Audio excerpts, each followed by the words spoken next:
Hoje eu vou te explicar todos os universos da DC nos cinemas e nas animações para você não confundir mais e entender de uma vez por todas como tudo isso funciona. Sem mais delongas, para começar, DCAU. Esse aqui é considerado por muitos, inclusive por mim, como o melhor universo que a DC já criou fora dos quadrinhos. Esse é aquele que você cresceu assistindo, seja por Liga da Justiça, Super Choque, Batman Animated Series, Superman Animated Series, ou seja lá até o Projeto Zeta, tudo faz parte, né, desse universo compartilhado. Esse universo foi idealizado principalmente pelo Bruce Timm e pelo Paul Dini. Entretanto, ele teve várias cabeças trabalhando juntos, lançando quadrinhos, bonecos, filmes animados, animações, séries e até mesmo web shows que eu já comentei aqui no canal. Eu vou deixar no card para você um vídeo só falando sobre o canon do DCAU, mas basicamente esse universo era focado em fazer adaptações dos quadrinhos, mas repaginando esses personagens para a televisão, fazendo com que eles ficassem mais populares dentro do público. Um exemplo notável disso é o Tim Drake. O Robin do Tim Drake nesse universo, ele é um pouco diferente dos quadrinhos originais, porque ele mistura uma parte do Jason Todd, do personagem que posteriormente virou o Capuz Vermelho, e mistura com o Tim Drake original, assim criando um Robin que é um mix entre o segundo e o primeiro e o terceiro Robin. E por que isso foi feito? Porque o Jason Todd ele era extremamente mesmo mal visto pelos leitores. O pessoal não gostava do Jason Todd, muito porque ele foi o sucessor do Dick Grayson, que era muito popular, e ele era visto como um Robin inferior, como um Robin ruim, e os fãs pediram literalmente para DC acabar com o personagem. Não é à toa que a HQ da Morte em Família só existe por causa dos fãs que queriam realmente que o Jason Todd viesse aí de Vasco. E nisso ele acabou realmente sendo apagado, e por isso no DCAU a gente não tem o Jason Todd. Eu já expliquei sobre isso também no vídeo do canon do DCAU, e além disso a gente também tem, obviamente, também o Kyle Rayner, que tem uma mistura entre a origem do Kyle Rayner com o do Hal Jordan, porque ele era o Lanterna Verde dos quadrinhos na época. Depois o Hal Jordan aparece posteriormente com o retcon. Aí também tem o Barry Allen, né, que ele não aparece dentro do canon do DCAU, mas ele tem um retcon nos quadrinhos, e a gente só tem o Wally West como realmente sendo o Flash canônico. Tem vídeo sobre tudo isso aqui no canal. Então, para não demorar mais no DCAU, que é o universo mais rico desde que a DC criou fora do quadrinho, eu vou agora pro segundo mais rico, que é o DCAMU, ou DC Animated Movie Universe, o universo dos Novos 52 animados. Esse daqui trouxe ótimas animações, incluindo aquela da Liga da Justiça Sombria, que é uma das animações mais corajosas que a DC já fez. E esse universo aqui, ele serviu para substituir o DCAU e para trazer uma repaginação mesmo assim, e unificar os filmes da DC, que antes eram feitos de maneira avulsa. Por exemplo, a gente tinha Batman e Superman Inimigos Públicos, Superman e Shazam, o Retorno de Adão Negro, e esses filmes meio que não conversavam entre si. A gente tinha até alguns filmes que se ligavam ali entre eles, né, como Superman e Batman Apocalipse, que era ligado com o Inimigos Públicos. Eu já fiz vídeo sobre isso aqui no canal também, mas várias animações da DC, como por exemplo as da Mulher Maravilha, elas eram soltas, mas ficava meio no ar se aquela Mulher Maravilha é a mesma que aparecia no Batman e Superman Apocalipse ou não, né? Ficava meio que, né, esse bafafá para um lado pro outro. E aqui não, aqui no Animated Movie Universe, que é até difícil de falar esse nome, você tinha todos os filmes ali unificados, tudo começando na animação do Flashpoint, que é uma das animações mais incríveis, né, do ponto de ignição, é uma das melhores animações. A gente até pede muito para ver isso no cinema, mas até hoje a gente não teve. E esse Flashpoint foi ele que começou o universo dos 952 também, não só nos quadrinhos, mas nas animações. E aí a gente teve vários filmes baseados nesse universo que foram sensacionais, outros nem tanto, mas a maioria deles foi muito bom, sim, incluindo o filme da Morte e do Retorno do Superman, que é sensacional, Reino do Superman. Depois a gente tem também o Liga da Justiça Sombria. Esse aqui é muito bom. E, inclusive, os fãs acreditam que, né, aquele desenho do Justiça Jovem seria no mesmo universo que o DC Animated Movie Universe. Mas não, o Justiça Jovem, apesar dele ter designs parecidos, o Justiça Jovem ele é de um universo próprio. E agora eu vou falar justamente do Elseworlds nas animações. O universo Elseworlds nas animações, ele engloba algumas animações que apareceram em períodos onde existia um universo compartilhado, mas mesmo assim elas não fazem parte. Elseworlds significaria outros mundos ou mundos paralelos, e por conta disso eles são atribuídos a filmes e animações que não fazem parte do universo principal. O Elseworlds das animações, ele trata de animações como The Batman, Teen Titans, Justiça Jovem, que são animações sensacionais, que até parecem ter alguma conexão entre si, especialmente o The Batman e Teen Titans, que eu já falei bastante aqui no canal, mas que elas não têm uma conexão canônica mesmo. Os produtores já deixaram claro que não tem, apesar do interesse que houvesse, mas não tem. Então, Jovens Titãs, o próprio Justiça Jovem, o The Batman, eles são universos singulares e são universos próprios. A partir daí nós chegamos também no Elseworlds cinematográfico, né? Pra quem pensou que eu ia falar só de cinema, que ia falar só de animação e que não ia falar de cinema, tô falando de cinema agora. E o Elseworlds cinematográfico, ele se trata dos filmes cinematográficos que saíram e que não se conectam nem ao DCU, nem ao Snyderverse e nem ao DCEU. E pra você que acha que não sim, tem diferença entre o DCEU e o Snyderverse, eu vou estar falando sobre ele já já. Para começar, o Elseworlds ele trata de filmes como The Batman, do Matt Reeves, que segue sendo Elseworlds, ele ainda não é considerado DCU, não sabemos ainda se ele vai ser um dia, e o The Batman Parte 2. Também o Coringa 1 e Coringa 2, né, o Loucura 2, que é um dos piores filmes já feitos, Delírio 2, horroroso esse filme, não assista. Também trata de filmes que, inclusive, muita gente gosta, e eu também, mas que são considerados Elseworlds, como a trilogia do Christopher Nolan, os filmes também do Batman do Michael Keaton, ele também é considerado como um Elseworld, eles são universos ali que estão fora dos universos estendidos normais, né? E um que quase ficou nessa linha foi o Besouro Azul, que é um filme que ninguém queria no seu universo, ele ficou indo ali no ping-pong e acabou que no final das contas o Besouro Azul não virou Elseworlds, o Besouro Azul ele é do universo do DCEU, né? Do universo estendido, o mesmo ali do Aquaman 1 e 2 e por aí vai. Daqui a pouco eu chego nesse. E esse Elseworlds, ele é uma linha que é muito criticada, porque para muitas pessoas esse Elseworlds, ele só traz bagunça, né? Como por exemplo esse lance que você tem um Batman que é do Elseworlds e agora vai ter um Batman do DCU, como é que vai ser isso?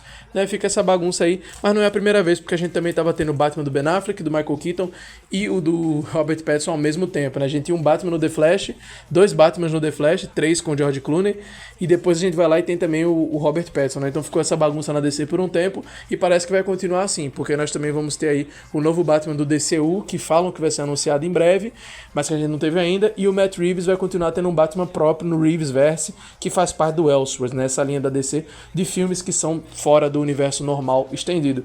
Inclusive, o Cara de Barro, por um tempo, ficou comentado como sendo Elseworlds, mas atualmente foi confirmado pelo próprio James Gunn que sim, o Cara de Barro ele vai fazer parte do DCU. DCU que eu vou estar explicando agora. O DCU é o novo universo compartilhado da DC nos cinemas, que é comandado principalmente pelo James Gunn. E ele está trazendo várias polêmicas, porque realmente, como eu já falei em alguns outros vídeos meus, o pessoal não gosta de ouvir isso, mas o James Gunn ele fez várias alterações nos personagens. Esse DCU ele tem vários planos que são perigosos e são problemáticos. O jeito como ele retrata personagens importantes é complicadíssimo, é uma coisa que realmente ele desperdiça muitas oportunidades. E ele tem umas ideias muito malucas que a DC já tá indo contra, né? Você vê que vários projetos, Authority, algumas outras séries dele aí, foram negados, já foram jogados de lado. E como eu falei no meu vídeo sobre o Cara de Barro, tem muitos projetos dele que provavelmente vão ser depois jogados fora do DCU, vão ser lançados e vão jogar pra Elseworlds. Se for bem na bilheteria, ele fica canon, se ele for mal na bilheteria, fica como Elseworlds. O pessoal vai estar tendo esse tratamento com ele, especialmente agora com a compra da Paramount. E esse universo, ele foi iniciado oficialmente nos filmes com o Superman 2025, que vocês carinhosamente chamam de Super Beta, Super Bucha. Eu não chamo ele de nenhum desses dois jeitos aí, eu chamo ele de um outro jeito carinhoso que você pode ver no meu vídeo do Superman 2025, vai lá e descubra. Eu realmente não gostei muito desse Superman, mas ele oficialmente começa, né, pelo Superman Legacy, mas aí também tem outras produções como Creature Commandos, o Pacificador, que é nesse universo também, né, o Pacificador ele é um personagem que ele flutua nos dois, ele tá no DCEU, mas ele também tá no Gunverse, né, o DCU, né, o DC Cinematic Universe novo. Então ele tem aí várias produções já que estão dentro desse universo e tem produções que estão pra vir. Supergirl, Cara de Barro, o Batman Bravos e Destemidos, né? Eu ia falar Brave and the Bold. Esse Lanternas também vai estar fazendo parte dele. Só que eu não vou falar muito, porque a gente ainda tá realmente no começo do DCU, mas eu já falei bastante como realmente eu não curto muito esse universo. Pra mim, ele e o DCEU são dois erros, né? Eu não gosto muito de nenhum dos dois. Eu acho que eles têm muitos problemas, mas que eu não vou falar nisso hoje porque eu já só tô aqui pra explicar pra vocês. E essa nova brand do James Gunn, ela é pintada como sendo uma brand que é sobre fidelidade dos quadrinhos e bababá, mas a gente sabe muito bem que não, né? O James Gunn ele faz muitas alterações, ele sempre fez, mas é engraçado que foi só o Superman lançar que ele virou o cara que é 100% igual aos quadrinhos, né? Até antes, quando ele fazia o Esquadrão Suicida e o Guardiões da Galáxia, ele era o cara que adaptava quadrinhos e fazia versões próprias, né? Bem diferentes dos quadrinhos. Aí depois que ele fez o Superman, aí ele é o cara que sempre é fiel aos quadrinhos. Enfim, né? Não vou entrar nessa treta agora. Já comprei muita briga por causa disso e é meio que não vale a pena nesse vídeo de hoje. Indo agora para o já polêmico, como eu falei, DCEU, esse aqui é o DC Extended Universe. Esse universo ele se ramifica em dois, que é o Snyderverse e o DCEU. Né? Quando eu falo que eles se dividem em dois, tem gente que não entende, mas sim, o Snyderverse e o DCU, eles não são a mesma coisa, tá? Por mais estranho que pareça, mas não, eles não são a mesma coisa. Eles dois começaram com o Man of Steel em 2013, também assim como o DCU, eles começaram com o filme do Superman, mas ele não é A mesma coisa do Snyderverse. O DCEU, ele foi criado pela DC para competir com a Marvel, porque a DC também queria um universo próprio, e aí é que começaram os problemas. Devido à vontade da DC de brigar com a Marvel, a DC veio fazendo várias e várias decisões que eram para querer marvelizar os filmes da DC. Né? Criou-se também aquele mito de que a DC é sombria e não sei o que os filmes são sempre sombrios e bababá. E por conta disso a gente teve várias bombas cinematográficas, como é o caso, por exemplo, do Aquaman 2, que ninguém assistiu, Besouro Azul, que é horrível, o The Flash, que é um dos piores filmes de heróis já feitos, ele é horrível mesmo, o filme The Flash é nojento, tirando as cenas com Michael Keaton e algumas do Ben Affleck, é lixo completo, inclusive tem uma cena ridícula do Batman do Ben Affleck, que eu já falei no meu vídeo só sobre o Batman do Ben Affleck, que é um desrespeito tanto com o personagem dele, quanto com a da Mulher Maravilha, que realmente ali é podre aquela cena. E o Flash do Ezra Miller eu nem vou falar nada. E esse universo do DCU, ele trouxe várias bombas. E por que eu disse que ele e o Snyderverse não são a mesma coisa? Porque houveram vários cortes e mudanças nos filmes que muita gente pensa o seguinte: ah não, é porque esse negócio do corte de diretor do Zack Snyder só mudou uma cena ou outra. Sendo que não, a narrativa dos dois filmes é diferente, quando é o do Snyder e quando não é. Por isso o DCEU ele foi criado, e ele começou, entre aspas, bem, mas depois ali mais ou menos do Liga da Justiça foi ladeira abaixo. Veio Shazam, Adão Negro e vários filmes que tentaram copiar a fórmula Marvel e que acabaram sendo bombas, tanto de bilheteria quanto de qualidade. E esse universo ele começou com muito promissor, mas terminou com muitas pontas soltas, muita coisa sem sentido, muita coisa que foi afirmada sobre os personagens, mas que depois acabou sendo deixada de lado. E um problema constante desse universo foi o mau uso de personagens centrais. Por exemplo, o Batman, que não teve o filme solo dele, né? Mesmo com a saída do Zack Snyder, eles não fizeram um filme solo pro Batman, que eles deveriam ter feito. Né? A princípio a gente teria um filme que seria dirigido pelo Ben Affleck, que eu já fiz vídeo aqui no canal, com a supervisão do Zack Snyder como produtor. Adivinha só? O Zack Snyder saiu por causa da tragédia com a filha dele, e não só isso, tá? Além da tragédia com a filha do Zack Snyder, né, que descansa em paz, a filha dele, também teve um problema com o Ben Affleck, que eles acabaram barrando a direção dele, e nisso o The Batman do Ben Affleck foi jogado fora. O Snyder saiu da DC, o Ben Affleck ficou, e adivinha o que fizeram com ele? Nada. Só uma participação horrível no filme do Flash, ali e tchau, acabou-se, né? Não teve mais nada daquele Batman. Essas mudanças que a DC fazia estragaram completamente o Batman daquele universo, que é um dos primeiros pontos-chaves. O segundo ponto-chave, que é o maior de todos, é o maior herói já criado, que é o Superman. Esse eu nem preciso falar, né? O Superman do Henry Cavill, você vê como ele é tratado no começo do universo, e você vê como ele é tratado pós-Liga da Justiça, é de dar pena, né? O cara só teve praticamente ali aparições especiais, né? Ele apareceu no Pacificador com uma silhueta e apareceu do pescoço pra baixo no Shazam. Horroroso, os caras não souberam usar o Superman, não fizeram sequência do filme dele, que foi um sucesso de bilheteria, mas, adivinha só, não fizeram. E a Mulher Maravilha eu não preciso nem falar, né? A Mulher Maravilha teve 2 filmes, o primeiro deles foi bom, já o segundo filme, 1984, é um sacrifício feito a algum deus pagão, porque não faz sentido aquele filme ali, é um filme horroroso, horroroso em todo o sentido da palavra, podre. Aí a gente tem Aves de Rapina, Esquadrão Suicida 2, só bomba, cara, bomba atrás de bomba. E esse universo, ele acabou sendo descontinuado. Entretanto, ele não é o fracasso que muitas pessoas falam, não, tá? Ele foi um universo que deu muito dinheiro pra Warner, só que a Warner não soube o que fazer com ele e acabou que ela ficava cobrando coisas que não devia ter cobrado, sendo que ela não fazia coisas que ela deveria estar fazendo.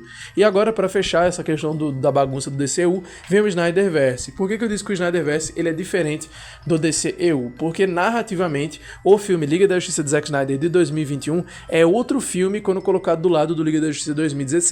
E eu falo isso não só por diferenças de cena, mas diferenças narrativas mesmo. Por exemplo, nesse filme, você vê que toda a Liga da Justiça tem uma participação importante. O Zack Snyder realmente ele coloca todos os personagens como importantes. Já o filme de 2016, ele é uma visão realmente marvelizada da Liga da Justiça, onde o Batman é piadista, o Superman é o único que serve pra alguma coisa. Se você ver aquele filme ali, literalmente nós vemos o Superman sozinho fazendo tudo. Enquanto no Snyderverse a gente vê o Batman sendo o estrategista, o Aquaman, a Mulher Maravilha ali agindo como os pesos pesado do grupo, o Flash sendo ali o tático que o Batman manda, ó, Flash, você evacua, você faz isso, você faz aquilo, né? Você evacua, foi engraçado, né? Mas é pra evacuar as pessoas, mas também ele evacuou no filme de 2016, né? Então, você vê que o Snyderverse, cara, apesar dele ser composto basicamente por 3 filmes, ele é um universo muito mais rico do que o DCEU, assim, muito mais rico mesmo. E quando eu falo por apenas 3 filmes, entre aspas, é porque dá pra incluir o primeiro Esquadrão Suicida, Mulher Maravilha e Aquaman 1 dentro da linha narrativa do Snyderverse. O problema mesmo vem com os outros filmes do DCU, que aí é um papo pra outro vídeo, pra gente falar só dos furos de roteiro do DCU. Mas enfim, eu vou ficando por aqui, eu agradeço pela sua audiência, eu espero que você tenha entendido agora como funciona cada universo da DC, e caso você tenha alguma dúvida, comenta aqui embaixo, que eu provavelmente vou fazer uma parte 2, porque tem muito pano pra manga pra falar da nossa querida DC Comics. Um forte abraço, fiquem com Deus e se cuidem.